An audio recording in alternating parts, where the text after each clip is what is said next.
collectors, it seems, beg and beg for certain releases. Some are practical and reasonable, and others, well, let's just say that size can be a bit of an issue.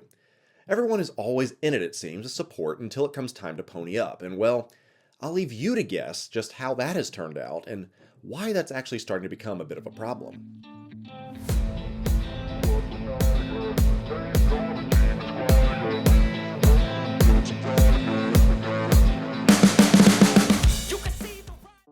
Well, what's up everyone, and welcome back to the channel for a very important video today discussing size in the collecting world. But before we get into that, I do want to remind you that if you're not yet subscribed to this channel, that now is the time to do so. Quit being that lurker and be an active participator. Make sure to turn on your notifications so that you know when new content, including reels, more top 10s, and big picture topics like this does actually drop. I would certainly appreciate it.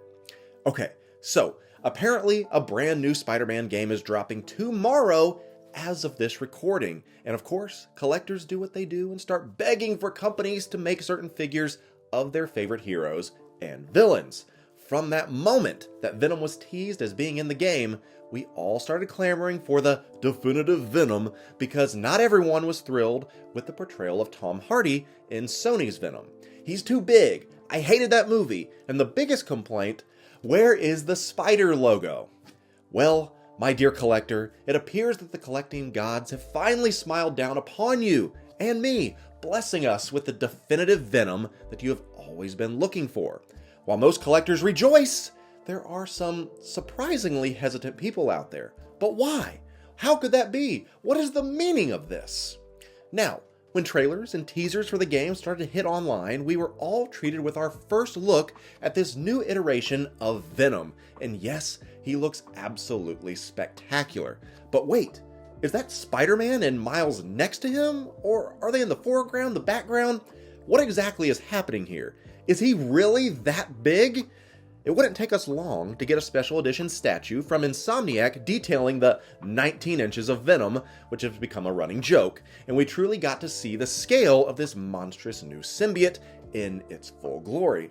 Now, while I was initially skeptical that this was actually going to be made, because I've seen tease after tease blue ball us all the way into oblivion, there were still collectors out there that hounded me and said it was 100% going to happen, and we're beginning to pray to the collecting gods to give us that Venom.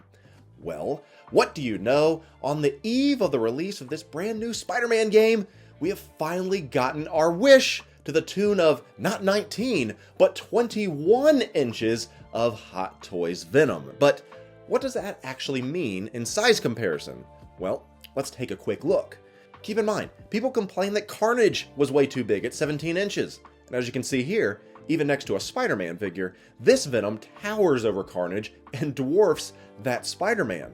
But where does this stack up with other Hot Toys? Where does this stack up with other movie Venoms that were ironically being told that they were too big as well? According to this graphic, he is just shy of being a little bit smaller than the Hulkbuster in scale. But this is what everyone wanted, right? This figure is going to be lapped up like thirsty dogs in the wilderness. I'm just sure of it. But wait. What is this? Are people starting to realize that this figure may not be as practical as they thought? Sadly, it appears the collectors are already starting to move the goalpost. Just today on Reddit, I found this little gem. Honestly, he is far, far, far too big. I know it's the character design from the game. Maybe I'll change my mind after playing the game. But for now, I'll hold out for the MCU version with a white symbol, or just get the Venom movie version and paint the white symbol on myself. Isn't that convenient? The moment that you've been waiting and begging for is finally available for collectors, and of course, they don't want that one now. They want something better and different, and collectively, just keep kicking the can down the collecting road. And I'm here today to say that this is a bad thing for the collecting world. Yes, you as collectors should let your voice be known. And as a consumer, let your opinions be made perfectly clear when it comes to pieces that you would like to add to your collection. But when those pieces do become available, you need to follow through and put your money where your mouth is, but more on that in a minute. Is it really a size issue? Is it an accuracy issue? Is it a money issue? Is it limited to just Hot Toys? Unfortunately, No, it's not. You may be familiar with a company named Jazz Inc. It's famous for highly detailed vehicles from some of our favorite properties such as Batman. Well, they were hounded forever to make another Star Wars vehicle. They made the Millennium Falcon cockpit before. And it went to a vote and the Jedi Starfighter won, because as Palpatine said, "I love democracy." So, as the Jedi Starfighter went up for pre-order, and it essentially sat there with hardly any backers, and the owner of Jazz Inc. let the clients know that there's a high chance that this does not get funded and put into production because he cannot risk building these on a made-to-order basis. It just doesn't make financial sense. So there's too many pieces from different suppliers that he would have to track down. So today, he goes and provides us with another update. He goes on to say, "A Jedi Starfighter update. I am happy to say that we are really moving up in the level of support. So much so that I feel that we might make it." Might make it? Didn't you only need 100 total of these? There aren't 100 serious collectors out there? But he continues. "Now, if we're at 100%, I feel comfortable enough to move forward. But then, I still need more orders to make the minimum order requirements with some suppliers. So, I will be taking a risk, trusting that more people will order and support when they see the progress, prototypes, and production samples." It currently sits at 81% funded and a hefty price of almost $2,000 out the door. A little concerning, because this was initially started on a good faith decision based on commitments from his customer base. They had said that they would back this project. He puts the legwork in, he designs the piece, and then no one follows through with that? Keep in mind that this is the same type of piece that was actually teased by Hot Toys at cons years ago, and collectors were begging for Hot Toys to actually make it. Now, I'm old enough to remember, and it wasn't too long ago, that the N1 Starfighter from The Mandalorian was teased, and everyone swore up and down that Hot Toys is going to make it, and it even went on to Jazz Inc. and said, "Hey, if Hot Toys doesn't, will you follow through and make one yourselves?" At this point, why would they? Customers aren't buying what is currently out there and what was proposed. So what would be different? Why risk it?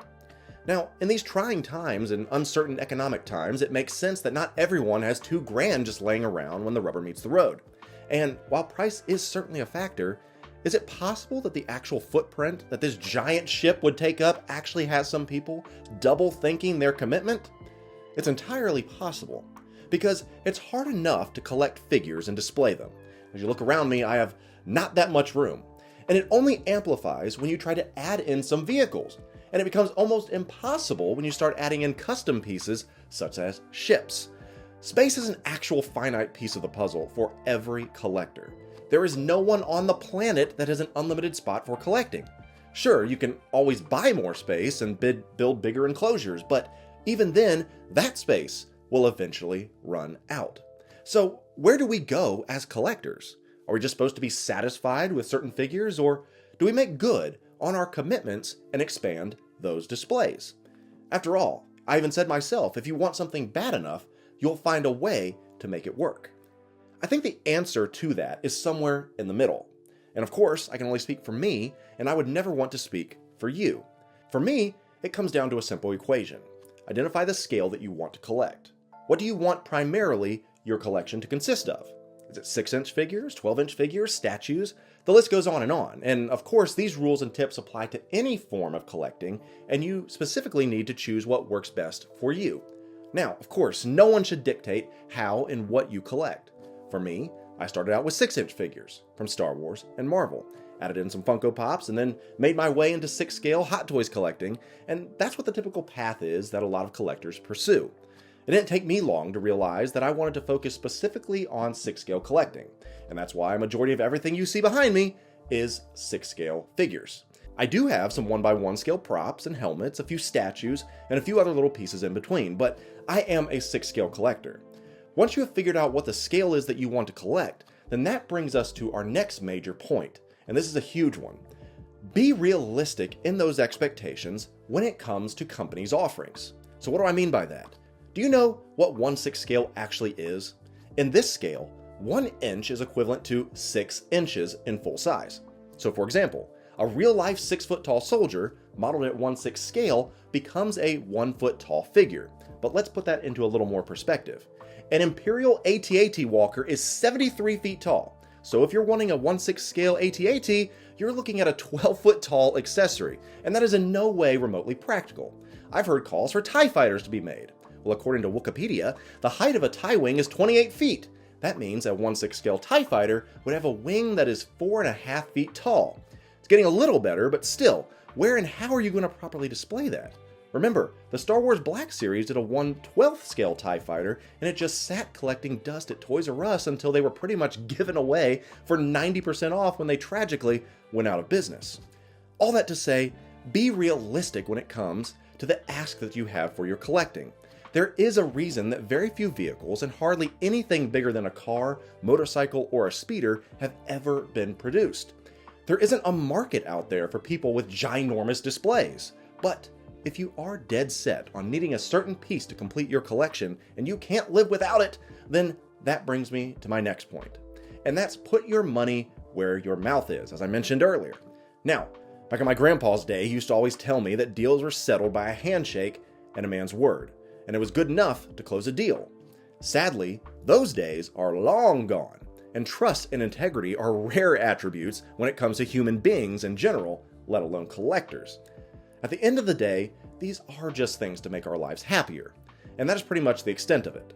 But also, at the end of the day, these are real companies trying to make real profits so that they can pay their real employees so that they can support their real families. So, if you're tired of getting nothing but different Iron Mans released and nothing new, then perhaps it's because there have been far too many projects and figures that companies have taken a swing on only to find out that the collector wasn't serious about actually following through with purchasing it.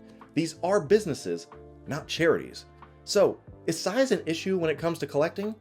I think without a doubt it certainly is, but I'm a realist and I know what my limitations are. I'm not backing the Jedi Starfighter because I have no room for one and I never asked for it in the first place. But if you are interested in that Jedi Starfighter project, that link is down below. But I am getting this new Venom. In fact, I've already pre-ordered it, and because I've told you before, many a stream, that Venom is my favorite character, and I will find a place to put it and make this work. So in conclusion, if this is the Venom that you've been wanting with the spider on its chest, let's figure it out and make it work, because let's be honest, there probably isn't going to be another Hot Toys Venom that is going to come this close to the comic representation for a long, long time. Well, that's going to do it for us here today, but now it's time for you to respond and let me know down below what you think about this topic. Is size an issue when it comes to collecting for you specifically? Do we need to be more selective in what we ask for as collectors? And most importantly, are you getting this Venom? And is this the definitive Venom for your collection? Let me know down below. And if you haven't subscribed, as I said, this is your last chance in this video before I bug you again next video. So if you're tired of me always reminding you, let's just get that out of the way. Much love, as always. Happy collecting, and I'll be seeing you in our next video.